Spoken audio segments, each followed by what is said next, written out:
Hello, everyone. This is Sylvain Rochon, the Peaceful Revolutionary. I'm here for another week. And this week, I wanted to talk about something really, really cool. Again, well, I always think I talk about things that are cool, at least to me. Hopefully, it's cool for you. Um, Today, I want to talk about antibiotics because for a couple of reasons. There's a problem with antibiotics, and it's an increasingly alarming problem. The Center of Disease Control, the CDC, they've started to post some alarms about antibiotics because um, we have bacteria that are what we call superbugs now, right? And they've been around for years. I mean, it's not a new problem. It just exacerbates. I mean, it's getting worse. Um, a lot of bacteria that are floating around causing disease and infection are resistant to traditional antibiotics. They're not all like that, but there's an increasing amount of bacteria that are.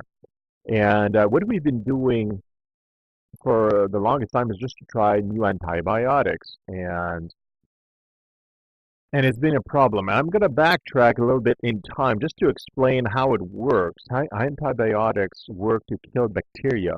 Just a point of note, they are useless against viruses. Viruses are not cells. They are like composed of proteins. They carry DNA inside them or RNA, depending, and they do infect cells. And what viruses do, just a bunch of protein encapsulating some DNA or RNA. They infect cells. They go inside the cells. They insert their own DNA inside our cells, the living cells, and they reproduce until the cell basically explodes. And then it liberating thousands of new viruses, infecting other cells and stuff like that. So the immune system of our body attacks and fights against that in a certain way. But the viruses themselves are not cells. So any kind of a chemical that is designed to kill cells, like bacteria, are ineffective against viruses. So we use different kind of methodologies and techniques and chemicals to help the body fight viruses or to try to attack viruses. Completely different ballgame. I just wanted to put that out. Now, if we shift our attention to fungi or bacteria, which are living cells, we have antibiotics and chemicals of a similar sort. And what these chemicals do, they attack the mechanisms of either reproduction, how those bacteria reproduce, because then they don't infect our cells directly. What they do is they poison us essentially by rejecting some chemicals into our body. They make us sick, and they reproduce more and more of the poison kind of spreads. They reproduce outside of the cells like normal cells. They just divide. They eat what's inside our body. They excrete substances. In the case of the bad bacteria, things that are poison to us, and makes us sick and potentially death. So that bacteria and viruses are very, very different. Now, antibiotics, they attack bacteria by preventing them from reproducing. So the immune system can take over, right? Can just kill those that are just lay there without reproduction. And you also have antibiotics that essentially they kill the bacteria themselves by targeting certain mechanisms that are typical to the bacteria, but not so harmful to our own cells. So there's a variety of chemicals that are used. Now, penicillin and most antibiotics kill the bacteria. That's what they do.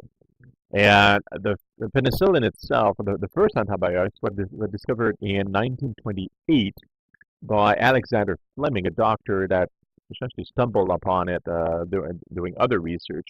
And it started being used as an antibiotic in 1940, especially in the Second World War. And it's an amazing thing, at least at the time, because there were no antibiotics before that. And it was great because it could attack any bacteria And it would work tremendously well for infections. You can imagine in war, there's all sorts of stuff you go on. Sometimes things get untreated for days in a field.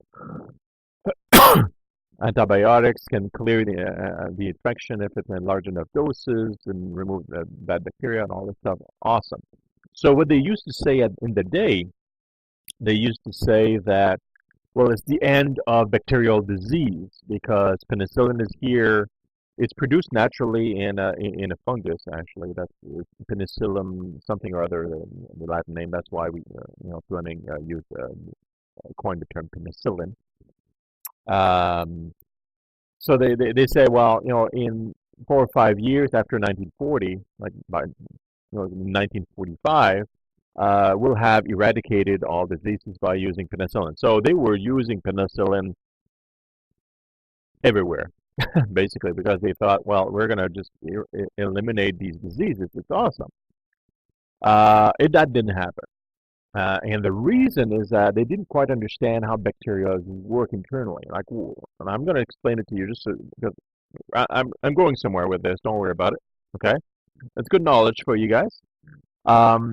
Bacteria have inside them other pieces of code. Like they have DNA, just like our cells, that allow them to function and do what they need to do and reproduce and all that stuff. But also have what we call plasmoids, that are essentially other pieces of DNA, circular DNA that's inside, independent from the DNA, the normal DNA of the bacteria. And inside those plasmids, there's a bunch of genes that can be exchanged from bacteria to bacteria. Some bacteria have them, and they have certain genes on them. Some of them don't have them. Some of them have the plasmids, but that from another source.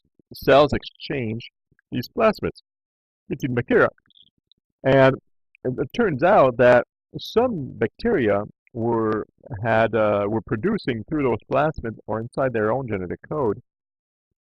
They were producing substances that would counter penicillin. And so the widespread use of penicillin killed a whole bunch of bacteria that did a great job. But those bacteria that were resistant, we call it, that wouldn't die because of penicillin, because of some other characteristic inside their genome, they flourished. They wouldn't die from penicillin. They just kept multiplying. And then, so infections or diseases would keep proliferating, and they would just keep pumping the person with penicillin after a number of years, and it wouldn't work. They're like, what's going on? And huge problems occurred, and some people died, and they kind of wondered, like, what's going on? It used to work. Why doesn't it work? But it's because of what I explained to you. It's like some bacteria were resistant. So what we've been doing since the 1940s, we've been creating new antibiotics continuously. Stronger, weaker, different kinds, some that are more efficient against certain strains of bacteria, some are more efficient against others. Anyway, a variety. The whole pharmaceutical complex went into business to create antibiotics. Big business, big sales, all this stuff. But just like penicillin, bacteria, there's always some bacteria that are resistant to X, Y, Z antibiotics. Now, what we call superbugs, they are bacteria that happen to be resistant to several antibiotics, and that's because we created this problem because those that are resistant survived our attacks with using antibiotics, and those that survived, there's an exchange in plasmids, like among those that survive, and some that are resistant to antibiotics A.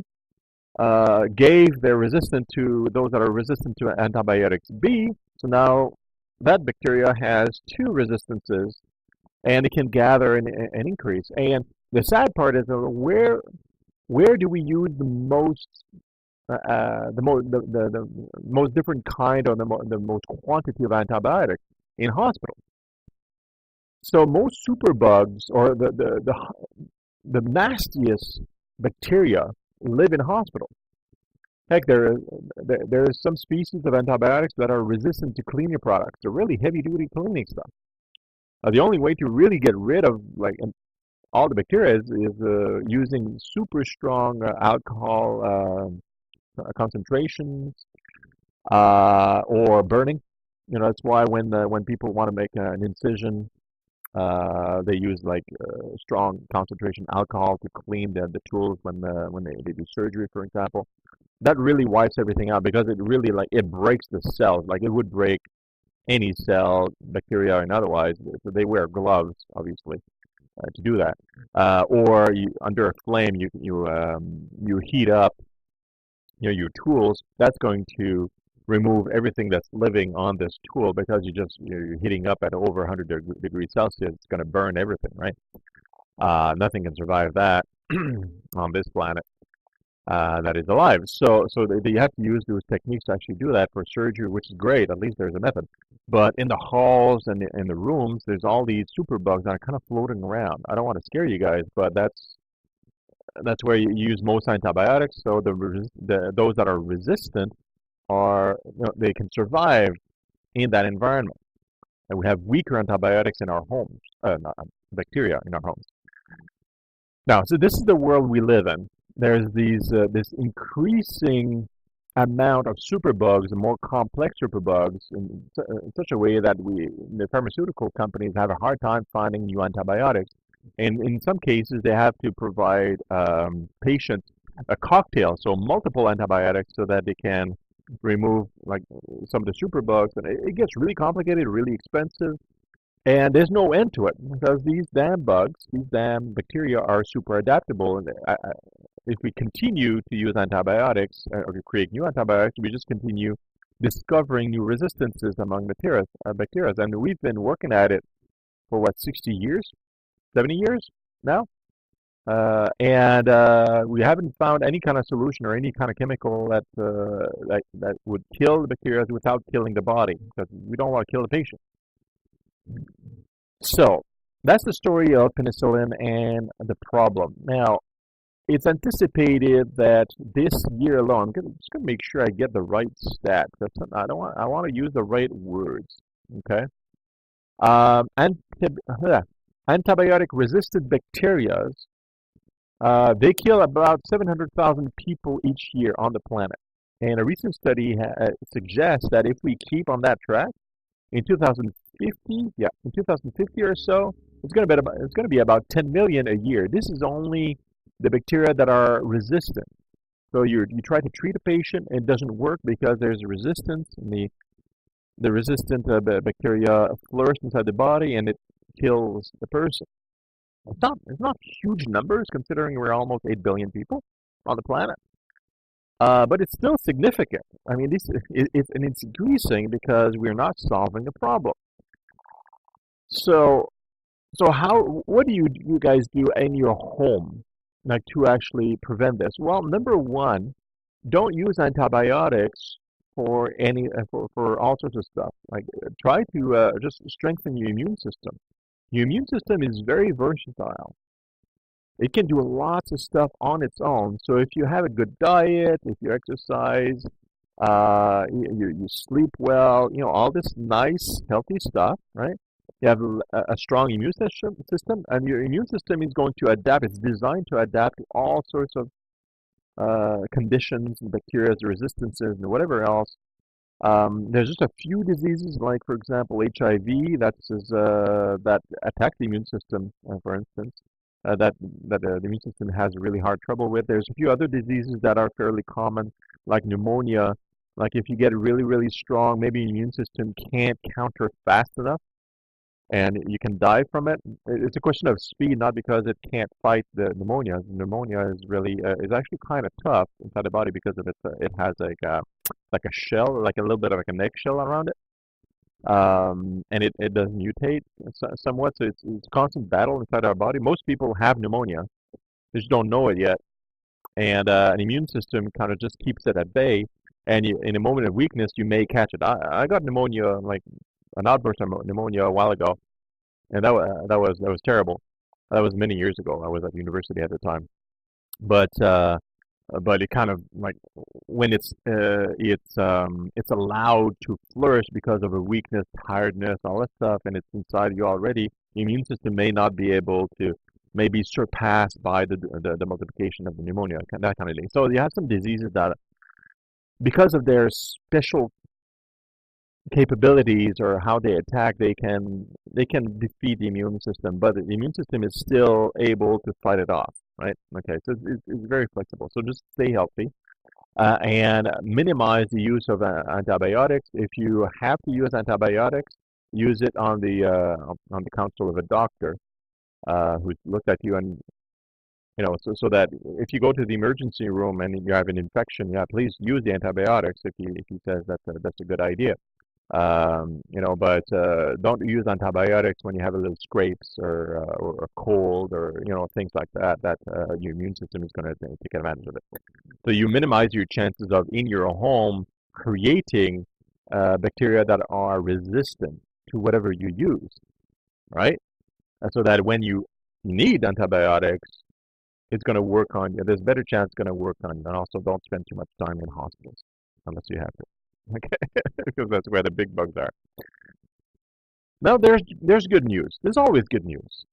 I wouldn't bring it up if there wasn't some kind of solution on the horizon, because this is the 15 years, 20 years old news where we see like really hard problems with antibiotics. What's really cool is that, and I'm sharing the articles, of course. There's this young woman, a doctoral student. She's 25 years old. Out of University of Melbourne in Australia, and it's really cool. Like I've never expected this. She developed along with her mentor, because she's just a doctoral student. She's not even a doctor yet, right? A scientist, but she's developed in the lab with other researchers, but it's her project. A way to attack potentially pretty much any bacteria, including superbugs, but without using antibiotics. She uses star-shaped, oh my, it's a star-shaped peptides. Uh, I guess you could say it looks like I don't know, porcupine kind of a deal, and it's kind of star-shaped, three-dimensional, right? Um, And what it does, it specifically likes to enter bacterial cells, which are much smaller than our regular cells. The bacteria accepts these peptides. Basically, it's polymer. It's polypeptides, we call them. So it's like a large protein of sorts. Okay, that's synthetic, as it's manufactured in the lab. And the bacteria accept those, that kind of absorbs those. And because of the spikiness, like the physical characteristics of the polypeptides and how rigid it is, it breaks up the membrane of the bacteria from the inside. And the bacteria essentially just dies, because without its membrane intact, it can't live. Like no bacteria can live without like its coating, because otherwise what you do is you're leaking all your insides. It's like it's like creating wood from the inside. I mean, you can't really heal that. So even like it doesn't. It's not a chemical. And what seems also to be a really great thing is that this polypeptide is too big to enter normal eukaryotic cells, which are the cells that we have. So it just kind of floats into. It can potentially float into your lymph and also your bloodstream, like the polypeptide. It gets absorbed inside the bacteria, like targeted bacteria that you want dead, and it just blows them up without an actual explosion. It like rips it open from the inside. And because it's not, it's just like it's a thing, right? It's just like things that get absorbed. It's just very rigid. Bacteria don't have any defenses against that. I mean, there's no kind of protein that can counter it. I mean, it's not something that can be dissolved by any chemicals we know inside bacteria. I mean, theoretically, it could create a whole series of different solutions to treat bacterial infections and diseases without using antibiotics, and avoiding the whole concept of superbugs and antibiotic resistance, because these are not antibiotics. They are polymers inserted in the bloodstream that that like bacteria and that go inside them and just rip them open.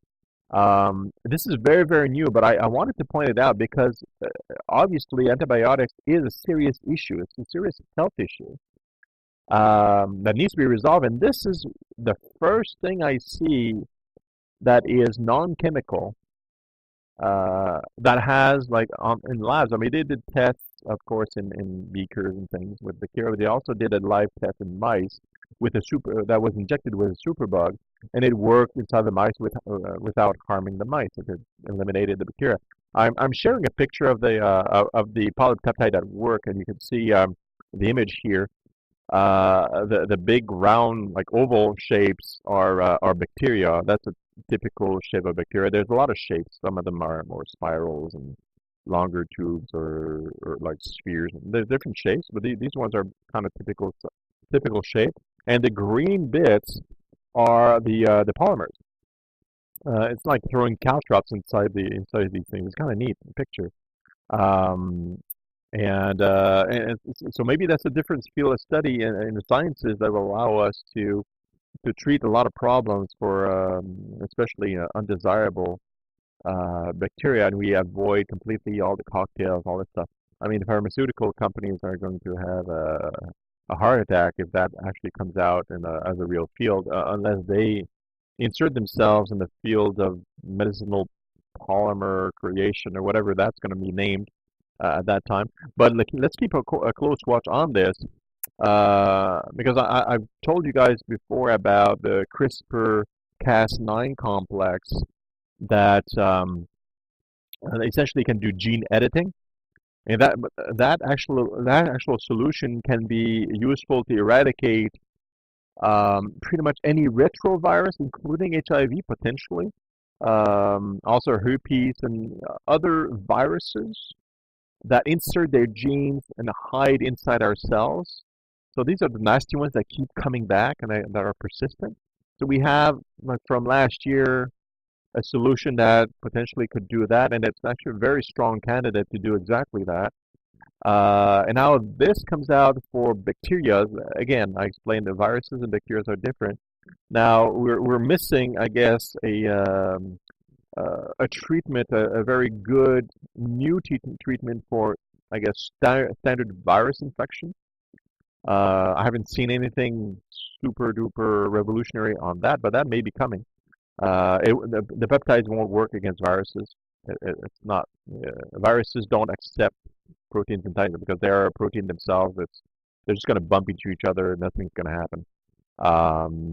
But who knows? Maybe the science of the polymers will allow us to imagine a different way to treat viruses that we haven't thought of before. Who knows? We don't know. Same with the Cas9 CRISPR complex. Maybe we're going to find a way to deal with floating viruses that are in the bloodstream, not inserted into cells as well. This is to be determined. We'll see. But this is very exciting for the health and the health field, because if we can reduce a whole bunch of deaths and make our lives easier and healthier, that's always a good thing. So let's keep watch on this. Let's be enthusiastic about science. Spread the word. And I'm providing a couple more bits of information about antibiotics in the down below. Yeah, so I'm gonna do another expose next week. I'm not sure what topic. I have a bunch of topics nowadays to talk about, so I'm gonna pick one. But feel free to subscribe to the channel if you like what you're listening, and you want to hear more, and comment below any questions you may have about just anything around the topic. I'll be happy to answer you. I check my comments all the time. Okay, so in the meantime, good health and keep actions going. I'll talk to you next week.